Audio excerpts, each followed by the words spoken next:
बिस्मिल्लाहिर्रहमानिर्रहीम। आप देख रहे हैं मीडिया पॉइंट 071। के वो कम थे एक भी दोस्त जितो अचन था पूरी सिंध में अचन था पर उनके इज्जत ताई।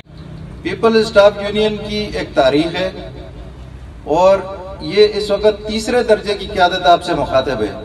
इससे पहले मलिक नवीद साहब हमारे जो है वो थे, वो चला रहे थे, वो प्रमोट हुए और कोई भी जो है हमारा ओहदेदार आज तक वो अपने इक़्तिदार के साथ चपका नहीं रहा कि नहीं जी peoples staff union peoples party जी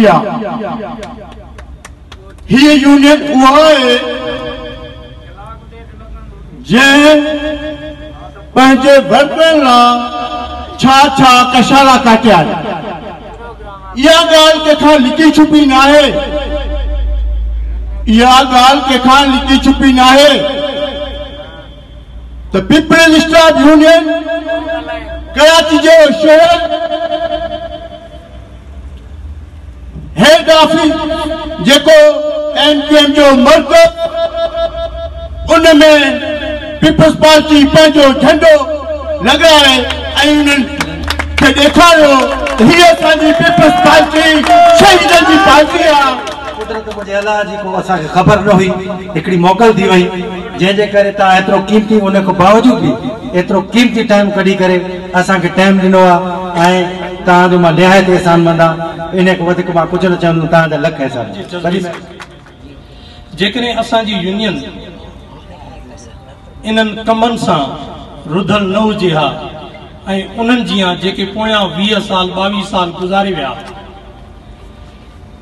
सिर्फ घुमण ऐं पंहिंजे दोस्तन के अची करे एकड़ो लॉलीपॉप ॾेई वञण उन्हनि जा कम हुया तो उन्हनि जो हक भी हुयो घुमण।